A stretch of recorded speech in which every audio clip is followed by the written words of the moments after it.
ኦሮሞ ኢትዮጵያ ነው፣ ኢትዮጵያም ከኦሮሞ አይነጠልም። ጠቅላይ ሚኒስትር አብይ አህመድ እጅግ አነጋጋሪ መልእክትን ሰንዝረዋል። ኢሳያስና ደብረጽዮን እጅግ አደገኛ የተባለ ሚስጥር ወጥቶባቸዋል። ጉዳዩ ምን ይሆን? የሰሜኑ አዲስ ወታደራዊ ውጥረት፣ የፍትህ ጦትና የሀገረ መንግስት እጣ ፈንታ፣ በኢትዮጵያ ፖለቲካና የደህንነት ምህዳር ውስጥ የቀጠናውን ጂኦፖለቲካዊ ውቅሮች ሙሉ በሙሉ ሊቀይሩ የሚችሉ እጅግ አሳሳቢና ፈጣን ክስተቶች እየተከናወኑ ይገኛሉ። የፕሪቶሪያው የሰላም ስምምነት ለአንዴና ለመጨረሻ ጊዜ ዘላቂ ሰላም ያመጣል ተብሎ በተጠበቀበት ሰሜን ኢትዮጵያ ዛሬ ላይ ያልተጠበቁ የኃይል አስተላልፎችና አዳዲስ የወታደራዊ ስትራቴጂዎች መቀየር ጀምረዋል። በአንድ ወቅት የማይታሰቡ የነበሩ የፖለቲካና የወታደራዊ ጥምረቶች ከመጋረጃው በስተጀርባ የተሰራባቸው መሆኑ ሲጋለጥ፣ በሌላ በኩል ደግሞ ዓለም አቀፍ ተቋማትና የማዕከላዊ መንግስቱ ህልውናና ታሪካዊ ነጥቦችን በማንሳት ምላሽ እየሰጡ ይገኛሉ። በዛሬው ዝርዝር መረጃችን እነዚህን ጉዳዮች በስፋት የምናነሳ ይሆናል። የኢሳያስና የደብረጽዮን ድብቅ ጥምረት፣ የወታደራዊ ስትራቴጂው ለውጥና የኢትዮጵያ ህጋዊ የማስጠንቀቂያ ምላሽ። በኢትዮጵያ የፖለቲካ ታሪክ ውስጥ ቋሚ ጠላት ወይም ደግሞ ቋሚ ወዳጅ የለም፣ ያለው ቋሚ ጥቅም ብቻ ነው የሚለውን አባባል በተግባር የሚያሳይ አዲስ ክስተት እየታየ ይገኛል። ከዚህ ቀደም በከባድና አውዳሚ ጦርነት ውስጥ የነበሩት የኤርትራው ፕሬዝዳንት ኢሳያስ አፈወርቂና የህወሓቱ ሊቀመንበር ዶክተር ደብረጽዮን ገብረ ሚካኤል አዲስ ወታደራዊና ፖለቲካዊ ጥምረትን መፍጠራቸውን የሚያመላክቱ አዳዲስ መረጃዎች ይፋ ሆነዋል። የኤርትራ መንግስት ከህወሓት ታጣቂዎች ጋር በመቀናጀት ውጊያውን በኢትዮጵያ መሬት ላይ ለማድረግ በማቀድ በሌሊት የመብራት አገልግሎት እያቋረጠ ታንኮችንና ከባድ መሳሪያዎችን ወደ ትግራይ ክልል እያስገባ መሆኑ ተጋልጧል። ይህ ወታደራዊ እንቅስቃሴ የተደረገው በድብቅ ሲሆን የኤርትራ ወታደራዊ አመራሮች በምስራቃዊ ዞን አዲግራት አካባቢ ከሚገኙ የህወሓት ወታደራዊና የሲቪል መስተዳደር አመራሮች ጋር ቀጥተኛ ግንኙነት ሲያደርጉ የሚያሳይ ምስሎች መውጣታቸው የሁለቱን ኃይሎች አዲስ ጥምረት እያረጋገጠ ይገኛል። ይህ ጥምረት በብዙዎች ዘንድ ትልቅ የትዝብት ጥያቄን አስነስቷል።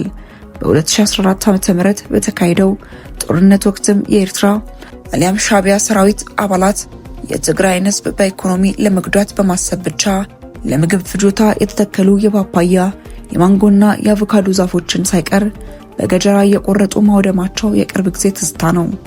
ያንን አሰቃቂ ድርጊት የፈጸመ ኃይል ዛሬ ላይ ከህወሓት ጋር ጥምረት ፈጥሯል መባሉ ከጀርባ ያለውን የፖለቲካ ተለዋዋጭነትና የኃይል ጥምኝነት ፍንትው አድርጎ የሚያሳይ እንደሆነም ይነገራል።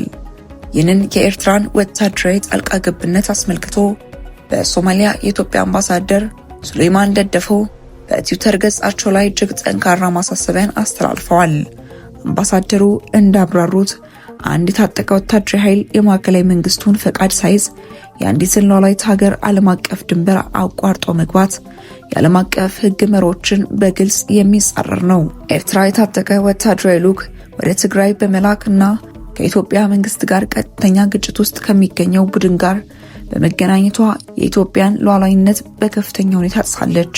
ይህ እርምጃ ኤርትራን የጦርነቱ ቀጥተኛ አጋር የሚያደርጋት ሲሆን ኢትዮጵያ በተባበሩት መንግስታት ድርጅት ቻርተርና በዓለም አቀፍ ህግ የተረጋገጠላትን ራስን የመከላከል መብት ያለአንዳች ገደብ እንድትጠቀም ያስገድዳታል። በመሆኑም ለሀገሪቱ ደህንነት ሲባል ኢትዮጵያ ለምትወስደው ማንኛውም ወታደራዊ እርምጃ ኤርትራ ህጋዊ ኢላማ ትሆናለች ሲሉም አስጠንቅቀዋል። በህዳር 2022 እንደ አውሮፓውያን አቆጣጠር በደቡብ አፍሪካ ፕሪቶሪያው የተፈረመው የትግራዩ የግጭት ማቆም ስምምነት በሰሜን ኢትዮጵያ ዘላቂ ሰላም ያመጣል ተብሎ ትልቅ ተስፋ ተጥሎበት ነበር። የጦር መሳሪያዎች ድምፅ ጸጥ ሲል፣ የመልሶ ግንባታ ስራዎች ሲጀመሩ፣ በሚሊዮን የሚቆጠሩ ዜጎች ፍትህ ይሰፍናል የሚል ተስፋን አድርገው ነበር።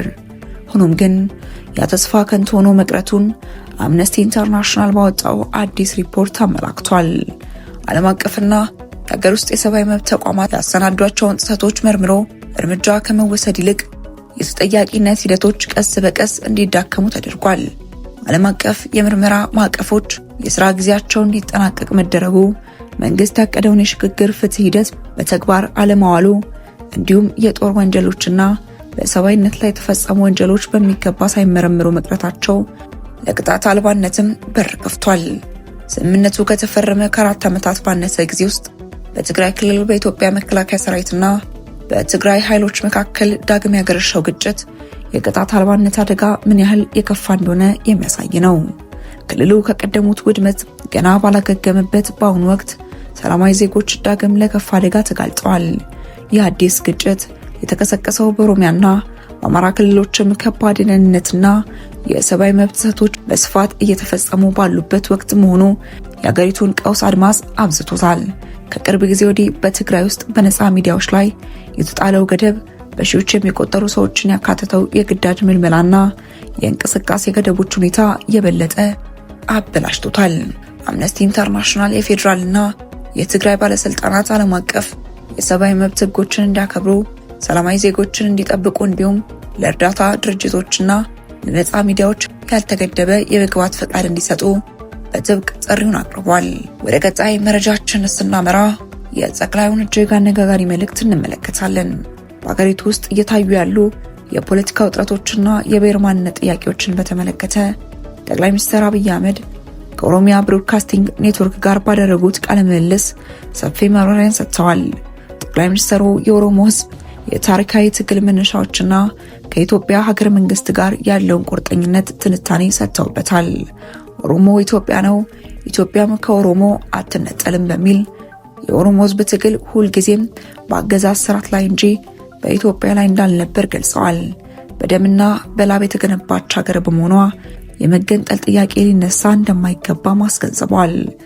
የኦሮሞ ህዝብ የኢትዮጵያ ጥያቄ ከመሬትና ከሀብት ባለቤትነት በራሱ ላብ ሰርቶ የመጠቀም መብትና አካባቢውን የማልማት ፍላጎት ጋር የተያዘ መሆኑና አርሶ አደሩ ከመሬቱ መነጠቁ የትግሉ መነሻ እንደነበርም አብራርተዋል።